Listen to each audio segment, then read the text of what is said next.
L'investissement clé en main à haute rentabilité intéresse de nombreux investisseurs. Et pour discuter de ce sujet, aujourd'hui, je reçois Bassel de l'application Horis.io qui va nous expliquer son fonctionnement et ce qu'il peut nous proposer. C'est parti.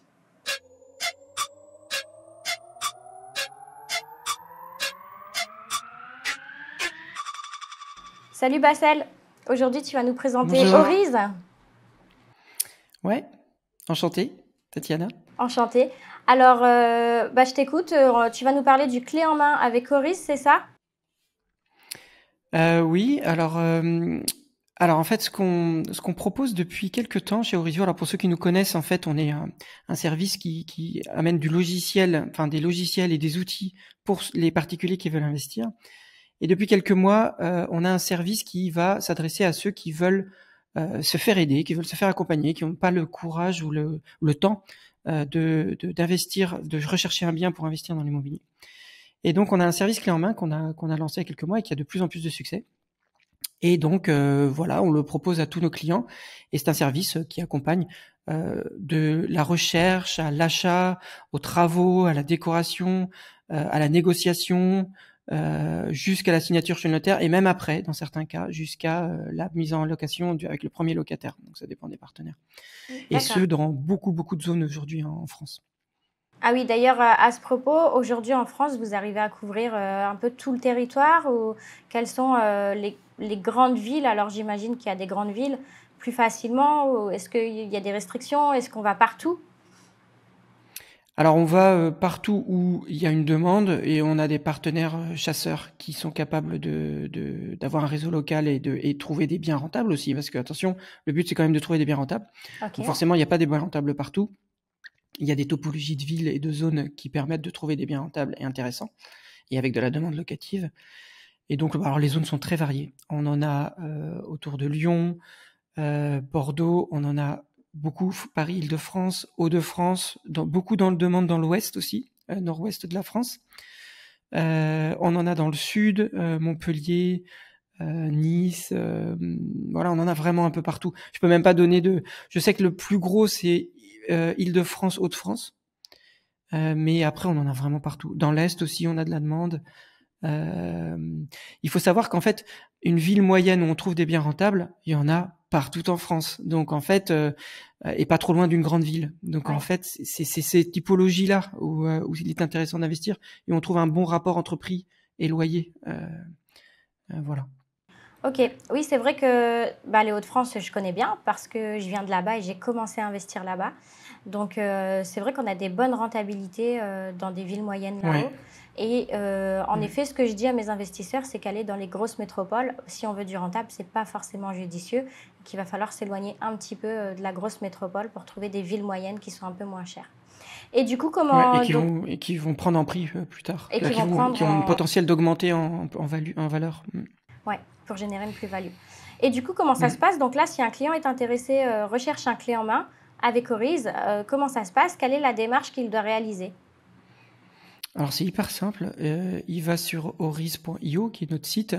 Dans le menu en haut, dans les services, il faut choisir. Non, il y a même un gros bouton sur la page d'accueil, être accompagné. On clique dessus et ensuite on dit, je crois qu'il y a la présentation de l'offre. On clique et on prend rendez-vous avec quelqu'un chez nous, avec le descriptif de son projet. Et une personne chez nous va avoir donc avoir le client au téléphone et définir avec lui son projet. Est-ce que c'est viable? Est-ce que c'est faisable? Et ensuite, on va le mettre en relation avec un expert en financement pour valider la possibilité de faire ce financement et d'obtenir le crédit pour y aller. Parce qu'aujourd'hui, que ce soit un agent immobilier, que ce soit un chasseur, peu aujourd'hui travailleront si l'enveloppe de budgétaire n'est pas complètement validée et le projet n'est pas viable et validé. Parce que voilà, il y a beaucoup de gens qui savent pas encore comment investir, qui pensent qu'il est facile d'obtenir des rentabilités dans certains endroits, et il y a des projets qui sont juste infaisables, ou alors il faudrait y passer 2 ans. Donc tout ça est défini et calibré avec nous. Et ensuite, le client signe un mandat de recherche, on appelle ça un mandat de recherche, euh, qui est donc qui va être à 6%. Donc le tarif pour le client, c'est 6% du prix du bien acheté, mais qui est comme des frais d'agence, payés uniquement au succès, donc chez le notaire, et qui sont très facilement inclus dans l'enveloppe financière, donc dans l'emprunt, etc. Donc c'est pas de l'argent qu'on doit sortir, c'est de l'argent qu'il faut mettre dans l'investissement global avec le prix du bien, avec les travaux et avec tout ce qu'on doit faire pour faire cet investissement. Oui, c'est Voilà. des frais d'agence en fait, c'est exact. Il y a aucun engagement, j'ai oublié de le préciser. Ouais, c'est D'accord. aucun engagement, c'est-à-dire que si on n'y arrive pas, bah ça coûte rien. Il n'y a pas Voilà. d'exclusivité sur le mandat de recherche. Non, pas Ok. d'exclusivité aujourd'hui. Ouais. D'accord. Et du coup, quand donc là, le client signe avec Oriz son mandat de recherche, donc après, vous avez un réseau de chasseurs, vous le mettez en relation Oui, tout avec à fait. un ou plusieurs chasseurs, ou ils ont une personne Non, référence? non, il va avoir un partenaire, une personne assignée qui va s'occuper de lui et qui va qui a un réseau local d'agents immobiliers, d'artisans, etc. Qui va travailler avec lui pour lui trouver le bien rentable, qui va aussi l'accompagner pour les visites, pour lui faire aussi visiter s'il connaît pas bien la zone, la ville, le quartier, en lui expliquant pourquoi ce quartier est intéressant, etc. Donc c'est un véritable accompagnement. Et ensuite lui proposer des biens. On n'a qu'un seul interlocuteur jusqu'à la signature chez le notaire. Ok. Et du coup, est-ce que vous regardez aussi l'impact fiscal par rapport au profil du client, au profil de l'investisseur ou pas? Si par exemple l'investisseur vous dit, moi je veux faire du déficit foncier, est-ce que vous allez regarder si sa situation, si c'est judicieux de faire du déficit foncier par rapport à sa situation ou pas? Oui, alors déjà, déjà avec nous, il peut le faire parce qu'on a un simulateur qui est dans la spécialité et de calculer la rentabilité exacte en fonction du régime fiscal, en fonction des revenus du client, etc. Et lui donner même une projection des impôts qu'il va devoir payer année par année ou pas. Et donc du rendement réel, quoi, net de tout, impôts, frais, charges, etc. Mais aussi, il faut savoir que chacun de nos chasseurs est aussi expert. C'est-à-dire qu'il est capable ils le sont quasiment tous. Ils sont experts, c'est-à-dire qu'ils sont capables aussi de dire, bah, vous faire du nu, mais en fait, vous vous trompez complètement. Là où vous voulez investir et là où je peux vous trouver un bien, vous pouvez faire du meublé, donc vous pourrez louer plus cher, vous paierez moins d'impôts, etc. Donc, il est capable de conseiller sur l'investissement et souvent il monte un rapport complet du projet pour expliquer un peu tout le projet, la rentabilité, etc. D'accord. Et ils ont aussi des connaissances sur tout ce qui est juridique par rapport à l'encadrement des loyers, aux zones où on va pouvoir faire du meublé, Oui, tout ça, c'est bon? oui, ils connaissent parfaitement leur zone, ouais, tout à fait. Et D'accord. la seule chose qu'ils feront pas, c'est évidemment toute la partie comptabilité ensuite, mais ça, on a d'autres partenaires qui peuvent s'occuper de la partie Compta. légale et juridique et comptable ensuite, une fois qu'on a acheté. Oui, ça c'est plus spécifique. Et du Mm. coup, donc là, vous les accompagnez, vous accompagnez les clients jusqu'à la signature chez le notaire. Et une fois qu'ils ont signé chez le notaire, s'il y a des travaux à réaliser ou ne serait-ce juste une mise en location pour un débutant, comment ça se passe? Ils sont tout seuls ou ils ont d'autres accompagnements? Alors c'est déjà prévu. Si par exemple des travaux étaient prévus dans l'investissement, l'accompagnateur va aussi les accompagner dans les travaux, la plupart du temps. Dans le cas où ils n'ont pas eux-mêmes l'accompagnement dans les travaux, ils vont le mettre en relation avec leurs partenaires travaux dans ce cas-là. D'accord. Et ensuite, donc, ils suivent aussi ça, la partie travaux. La plupart du temps, c'est suivi aussi par notre chasseur. Et donc jusqu'à la fin des travaux. Et certains, mais là moins quand même, pas tous, vont jusqu'à aussi la mise en place du premier locataire. Mais ça, c'est pas forcément, ça va dépendre du chasseur, de la région, de la zone, etc. D'accord. Ok. Et de l'accompagnateur aussi, parce que des fois, enfin, Oui, j'imagine qu'il y a oui. aussi le chasseur fait pas forcément la mise en location, mais il connaît des agences ou des prestataires qui Voilà, vont donc pouvoir le faire. voilà, la plupart vont proposer un service souvent mais en partenariat avec une agence pour la gestion locative déléguée. Et nous, de notre côté, si le client veut pas faire de la gestion déléguée, ce qui est son choix, hein, il y en a qui gèrent eux-mêmes, il y en a qui, etc. Dans ce cas-là, en fait, s'il signe son achat et qu'il est passé par nous, donc via ce service, en fait, il va avoir notre outil de gestion locative en ligne qui est fait pour ceux qui veulent gérer eux-mêmes à vie, donc gratuit à vie. Voilà, donc le logiciel. Alors évidemment, c'est pas de la gestion déléguée, c'est-à-dire qu'on n'a pas un agent immobilier qui peut se rendre sur place. C'est la seule différence. Mais franchement, 90% de ce qu'il y a à faire dans la gestion locative se fait très facilement à distance. Oui, Donc, alors c'est vrai que moi, je suis souvent à distance et je fais tout. Maintenant, j'arrive même ça à se fait. Hein. automatiser 100%, hein, même les visites et tout, j'arrive à automatiser 100%. Exactement. Donc on peut même aller jusque là. Donc en fait, nous on fournit l'outil. Alors si par contre on veut faire intervenir quelqu'un, bah ça il faudra que chacun trouve cette personne et c'est pas forcément un agent immobilier. Mais ensuite pour tout le reste, il y a une bail, la remise en location, gérer les visites, les calendriers, envoyer la quittance automatiquement au locataire, tout ça, ça se fait via notre logiciel et que du coup est gratuit à vie, ce qui est quand même super, super cool. Voilà. Ah, c'est gratuit à vie quand ils ont pris un clé en main chez vous. Exactement. Ok, Ça, c'est unique ah, ça aussi à c'est notre cool. offre. Ouais. Ouais. Et du coup, Alors, il y a juste un truc qui est pas gratuit, c'est quand on signe un bail. Parce que comme il y a la signature électronique, oui, il faut le signer à chaque fois. Mais c'est 10 euros, je crois. Donc oui, c'est c'est rien du tout. ça. Voilà. C'est ce que je paye Mm. actuellement, moi aussi. Et Mm. du coup, en termes de délai, donc quand le client signe un mandat de recherche, est-ce que vous prévoyez une deadline, un délai pour qu'il aboutisse? Bonne question. En fait, en moyenne, il faut compter 5 mois. Un D'accord. projet d'achat, à partir du moment où on signe un mandat, c'est 5 mois en moyenne. Ça peut être moins, hein. Des fois, ça va plus vite, on a des bonnes surprises, parce qu'on trouve plus vite, parce qu'il y avait le bien idéal. Et puis après, c'est en fonction des travaux. Donc si on regarde tout ça en moyenne, c'est 5 mois avec les travaux. D'accord. Ouais, c'est plutôt correct. 5-6 mois. Ouais. Ok. Ok. Même plutôt 6 mois en ce moment, parce qu'en ce moment, c'est vrai que c'est un peu plus compliqué. Bah, j'ai que l'impression qu'ils sont tous un peu plus longs. Les notaires, les banques, les artisans, tout est plus voilà, tout est plus compliqué, long. ouais, tout est plus long, à cause du contexte actuel, hein, qu'on connaît tous, de baisse de crédit, d'inflation. Donc voilà, c'est quand même un contexte qui est quand même plus complexe en ce moment. Il faut pas se leurrer, il faut être honnête avec tout le monde. Pour tous ceux qui fonctionnent dans l'immobilier, d'ailleurs, pour les agents immobiliers aussi, hein, d'ailleurs. Est-ce que vous avez des partenaires justement en financement aussi? Oui, en fait, c'est ce que je disais au début, c'est-à-dire que ça fait partie du tout début de la mise en relation. Quand on fait l'étude de la faisabilité et du financement, notre client, il est tout de suite mis en relation avec un partenaire financier, quelqu'un qui travaille avec nous, enfin une société qui travaille avec nous, et qui va étudier le financement sur pièce. Et donc, il va valider. C'est une validation à 98% que le financement est obtenable. Quand c'est pas possible, c'est qu'il y a eu un événement extraordinaire ou qui n'est pas lié au profil du client. Si D'accord. ça se fait pas. Et du coup, c'est un réseau de courtiers ou parce que tu m'as parlé de Ouais. comptables, ouais, c'est ça, c'est des courtiers. Oui, c'est un réseau de courtiers. Oui, aujourd'hui, si on veut faire une validation de financement en prenant en compte toutes les banques et rapidement, il faut qu'on travaille avec un courtier. Ouais, tout à fait. Après, si le client veut pas, il veut pas passer par un courtier, tout à fait faisable. Hein, mais oui, on va le mettre en relation avec notre courtier. Ok. Il a cette option-là en plus et ça vous permet à vous Oui. de ne pas chercher pour rien, Et de vous assurer que on le conseille. On le conseille pourquoi? Parce qu'aujourd'hui, alors bien sûr, si le client a été voir sa banque et que sa banque lui a dit OK, bah ça vaut aussi d'accord de principe. Ça marche bien aussi. Mais s'il l'a pas, aujourd'hui, c'est très compliqué de motiver un chasseur ou un agent immobilier. Aujourd'hui, voilà, les gens veulent pas travailler pour rien, c'est compréhensible. c'est sûr. Aujourd'hui, ces métiers-là sont des métiers qui demandent beaucoup de temps. Et s'ils travaillent pendant 3 mois, et un investissement locatif, ça demande beaucoup de travail d'accompagnement. Et aujourd'hui, on peut pas demander à ces gens-là de travailler gratuitement, de pas savoir, d'être incertain sur leur rémunération à la fin, quoi. Donc il faut aussi comprendre ça. Donc c'est soit on a été faire ces démarches soi-même, soit on choisit de se faire aider et d'avoir un professionnel qui valide le financement, quoi. Voilà. Ok. Et donc, vous avez des comptables et est-ce que vous avez aussi des avocats, tout ça, pour créer les sociétés, pour les gens qui veulent acheter en SCI, par exemple?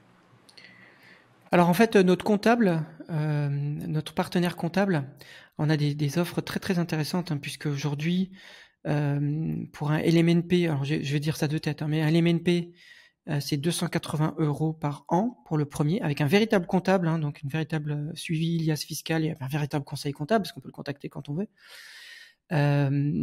Et ensuite, il a aussi donc il peut aussi gérer tous les autres cas, c'est-à-dire création d'une SCI ou même d'une société, hein, SARL, SAS, etc., en fonction du projet. Alors les tarifs sont différents. Je crois que c'est une 16, c'est plus cher, mais bon, tout ça après c'est des détails, on pourra indiquer les liens pour aller voir ça. Et ensuite, si on a plusieurs biens, hein, c'est que le premier qui est 280. Ensuite, c'est vraiment pas cher parce que chaque bien supplémentaire c'est 40 € par an, je crois. Oui, alors j'ai vu ça parce que Voilà. moi j'ai beaucoup de meublés et là-dessus le comptable, mon comptable se gave. En fait, il me prélève jamais la même chose chaque année, donc j'envisage de passer chez Oriz pour la location. Ouais, parce que si on a un petit immeuble de rapport, par exemple, avec plusieurs lots, ça peut vite coûter cher. Alors en fait, c'est logique, puisqu'un comptable, le gros du travail, c'est de faire l'alias fiscale.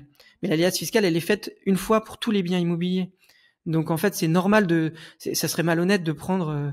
Alors pour certains comptables, ils prennent plus que 280 €, hein, ils prennent 500 €, voire plus.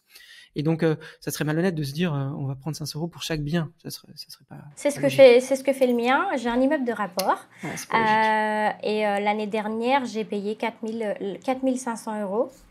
Alors qu'on avait signé le premier mandat à 2500, ils m'ont prélevé l'année dernière 4500.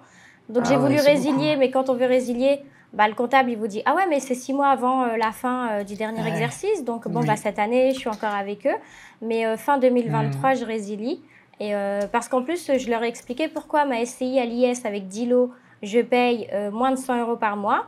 Alors que, et en meublé, avec 9 lots, je paye 4500 euros à l'année. Il faut m'expliquer, c'est le même boulot. Bah, ils n'ont jamais été Alors moi, capables de m'expliquer. je vais te dire exactement. Hein, notre partenaire est spécialisé dans l'immobilier. Attention, c'est pas le comptable lambda qui fait surtout des entreprises et puis qui fait ça à la marge. Nous, c'est son spécialité, donc c'est ce qui fait aussi qu'il peut arriver à des prix aussi bas. Sinon, il n'y arriverait pas. Un comptable traditionnel, il peut pas arriver à ces prix-là s'il n'en fait pas quelque chose avec du volume. Donc nous, LMNP, je l'ai dit, donc c'est 280 euros par an. Pardon, j'ai dit une bêtise, c'est 80 euros le bien supplémentaire, sauf s'il est dans le même immeuble. S'il est dans le même immeuble, c'est 40 euros. Donc c'est Oui. vachement intéressant. Donc dans ton cas. Ensuite, il y a une formule SCI à l'IR, c'est 380 euros par an. Pareil pour les biens supplémentaires que le LMNP.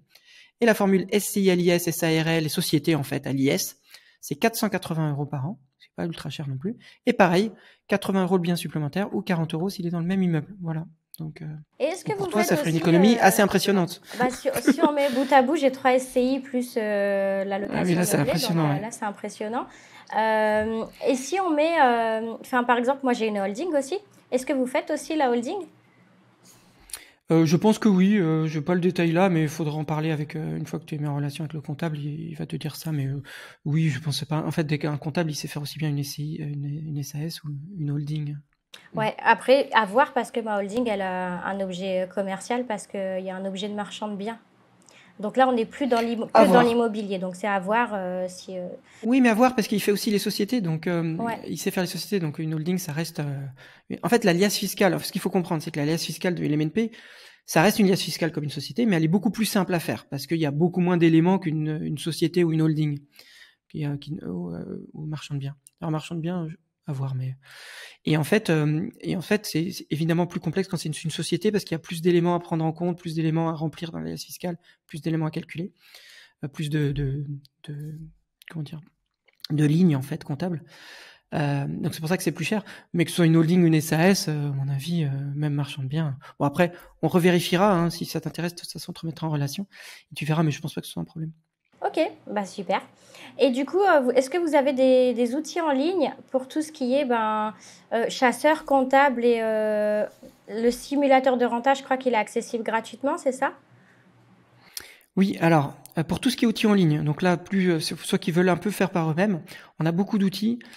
On a un simulateur qui, même aujourd'hui, enfin moi je mets au défi n'importe qui d'en trouver un aussi complet, aussi précis et aussi bon. C'est-à-dire que son calcul est véritable, hein, parce qu'il y a beaucoup de simulateurs qui font pas très bien les calculs ou qui oublient des trucs.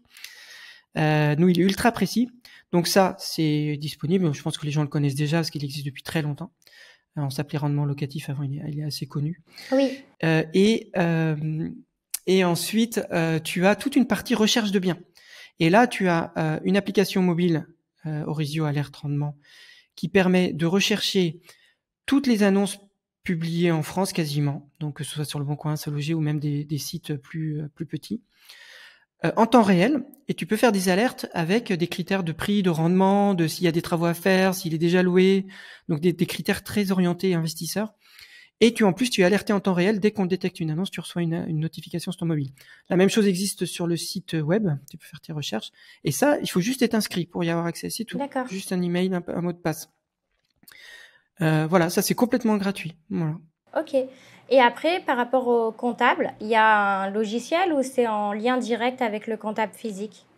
C'est en lien direct avec le comptable. Ce qu'on est en train de faire, ce qu'on fera plus tard, c'est d'avoir une petite fonctionnalité dans notre outil de gestion locative, pour ceux qui utilisent notre outil de gestion locative, pour exporter plus facilement d'un coup tout ce dont a besoin le comptable.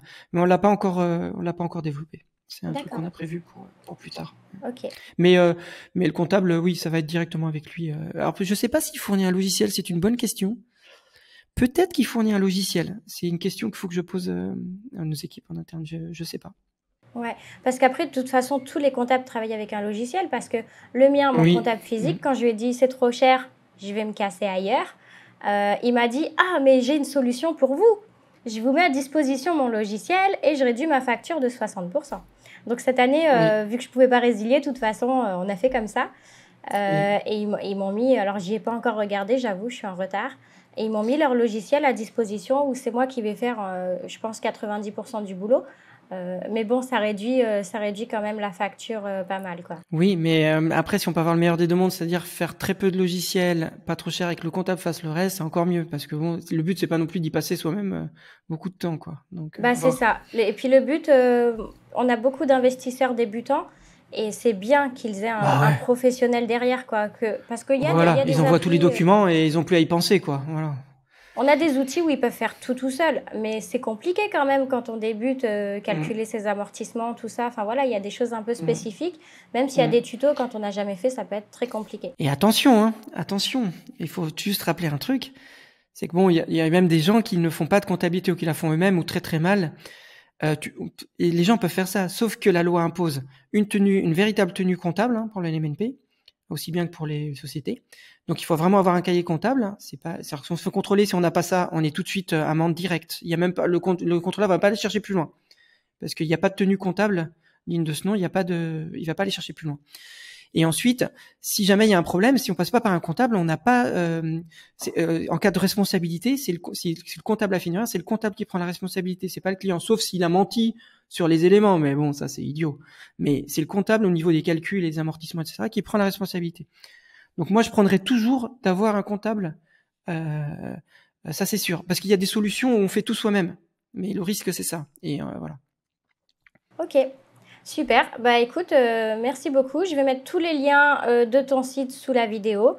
Et puis, on reste en contact. Si jamais j'ai des demandes ou j'ai des questions auxquelles j'ai pas les réponses, je te solliciterai certainement pour pouvoir apporter Ça toutes les marche. réponses à la communauté. Ça marche. Merci Tatiana. À bientôt. Dans le descriptif de la vidéo, tu retrouveras tous les liens utiles pour accéder au site oris.io et pour télécharger l'application. En attendant, n'hésite pas à me poser toutes tes questions dans les commentaires et je te dis à bientôt.